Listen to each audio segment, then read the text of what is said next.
ದಲಿತ ವ್ಯಕ್ತಿಯ ಜಮೀನಿಗೆ ಅಕ್ರಮವಾಗಿ ಪ್ರವೇಶಿಸಿ ಜಾತಿ ನಿಂದನೆ ಮಾಡಿ ಜೀವ ಬೆದರಿಕೆ ಹಾಕಿದ ಘಟನೆ ಅಮಾಸೆ ಬೈಲಿನಲ್ಲಿ ಸಂಭವಿಸಿದೆ.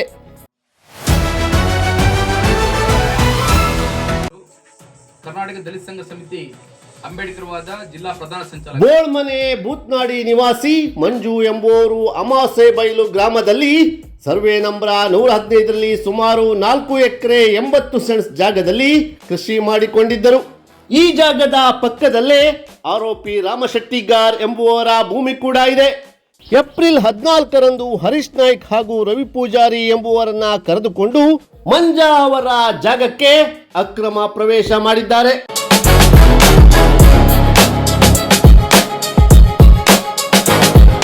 ಅವರ ಜಾಗದ ಗಡಿಭಾಗದಲ್ಲಿದ್ದ ಬೆಲೆ ಬಾಳುವ ಹತ್ತಿ ಮರವನ್ನ ಕಡಿಯಲಾರಂಭಿಸಿದರು.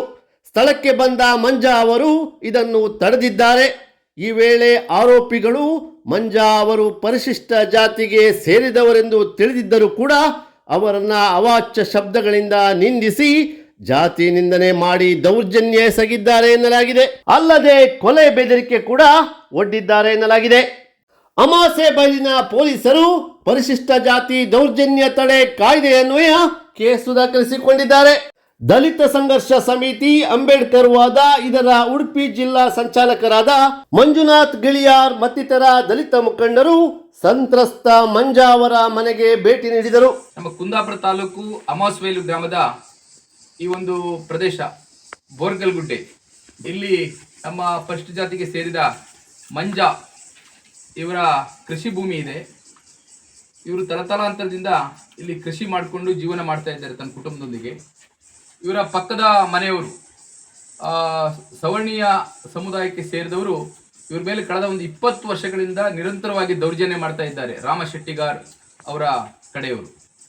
ನಮಗೆ ಮಾಹಿತಿ ಇದೆ, ಈ ರಾಮಶೆಟ್ಟಿಗಾರ್ ಅವರ ಮಕ್ಕಳು ಬೆಂಗಳೂರಿನಲ್ಲಿ ವ್ಯವಹಾರ ಮಾಡಿಕೊಂಡು ಇದ್ದು ಊರಿಗೆ ಬರೋದು, ಇಲ್ಲಿ ಸಮಾಜ ವಿದ್ರೋಹಿ ಕೃತ್ಯಗಳನ್ನು ಮಾಡೋದು, ಇವರಿಗೆ ಜೀವ ಬೆದರಿಕೆ ಹಾಕೋದು, ಈ ರೀತಿ ಕೆಲಸಗಳನ್ನು ಮಾಡಿಕೊಂಡಿದ್ದಾರೆ.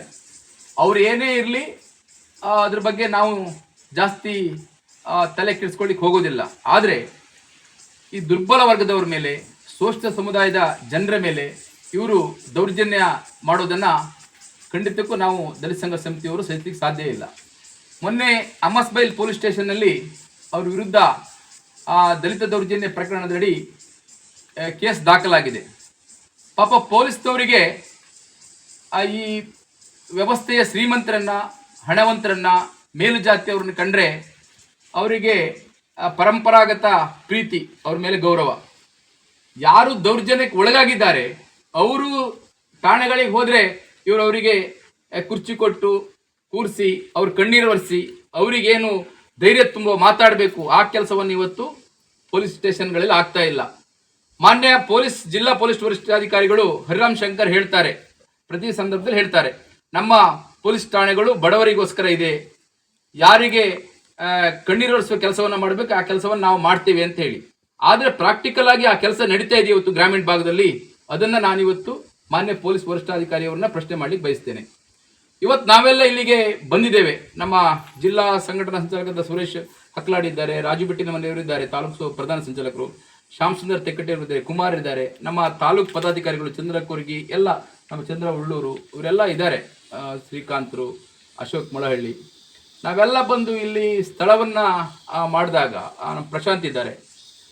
ನಮಗನ್ಸೋದಿಷ್ಟೇ, ಇಂಥ ಒಂದು ಗ್ರಾಮೀಣ ಭಾಗದಲ್ಲಿ ಹಿಂದೆ ಇದು ನಕ್ಸಲ್ ಪೀಡಿತ ಪ್ರದೇಶ ಆಗಿತ್ತು.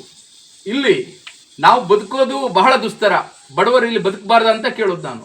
ಪಾಪ ಬಹಳ ಕಷ್ಟಪಟ್ಟು ಸಾಹಸ ಮಾಡಿ ಕೃಷಿ ಬದುಕನ್ನು ಕಟ್ಕೊಂಡ್ರೆ ಇವ್ರಿಗೆ ಅದನ್ನು ಸಹಿಸ್ಲಿಕ್ಕೆ ಆಗೋದಿಲ್ಲ. ಇವ್ರ ಜಾಗಕ್ಕೆ ಬಿದ್ದ ಮರವನ್ನ, ಇವ್ರ ಜಾಗದಲ್ಲೇ ಇದ್ದ ಮರವನ್ನ ಕಟ್ಕೊಂಡು ಹೋಗಿದ್ದಾರೆ. ಪೊಲೀಸ್ನವರು FIR ಮಾಡಿದ ಮೇಲೆ ಆ ಮರವನ್ನ ಸೀಜ್ ಮಾಡಿಲ್ಲ. ಇನ್ನು ನಿಜವಾಗಿ ಅದನ್ನ ಆ ಮರವನ್ನು ಸೀಜ್ ಮಾಡಬೇಕಿತ್ತು, ಬೆಲೆ ಬಾಳುವ ಮತ್ತಿ ಮರವನ್ನು ಸೀಜ್ ಮಾಡಬೇಕಿತ್ತು, ಫಾರೆಸ್ಟ್ ಇಲಾಖೆಗೆ ಹೇಳಬೇಕಿತ್ತು. ದೌರ್ಜನ್ಯಕ್ಕೆ ಒಳಗಾದ ಈ ಮಂಜಾ ಅವರ ಮನೆಗೆ ಒಂದು ಪೊಲೀಸ್ ಬೀಟನ್ನು ಹಾಕಬೇಕಿತ್ತು. ಆ ಕೆಲಸವನ್ನು ಇವತ್ತು ಪೊಲೀಸ್ನವರು ಮಾಡಿಲ್ಲ. ಆರೋಪಿಗಳು ರಾಜಾರೋಷವಾಗಿ ಇಲ್ಲೇ ತಿರುಗ್ತಾ ಇದ್ರೆ ಅವ್ರನ್ನ ಅರೆಸ್ಟ್ ಮಾಡಲಿಲ್ಲ.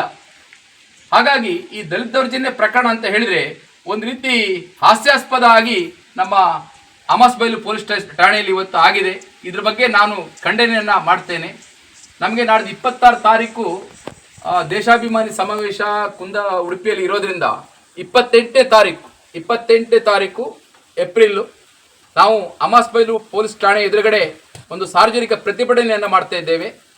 ಕರ್ನಾಟಕ ದಲಿತ ಸಂಘ ಸಂಸ್ಥೆ ಅಂಬೇಡ್ಕರ್ ವಾದವರು, ನಮ್ಮ ರಾಜ್ಯ ಸಂಘಟನಾ ಸುಂದರ ಮಾಸ್ಟರ್ ಬರ್ತಾರೆ, ಶಾಮರಾಜ್ ಬಿರ್ತಿ ಅವರು ಬರ್ತಾರೆ, ನಮ್ಮ ಇಡೀ ಜಿಲ್ಲೆಯ ಎಲ್ಲ ಕಾರ್ಯಕರ್ತರು ಬಂದು ಈ ಪ್ರತಿಭಟನಾ ಸಭೆಯಲ್ಲಿ ಭಾಗವಹಿಸ್ತಾರೆ.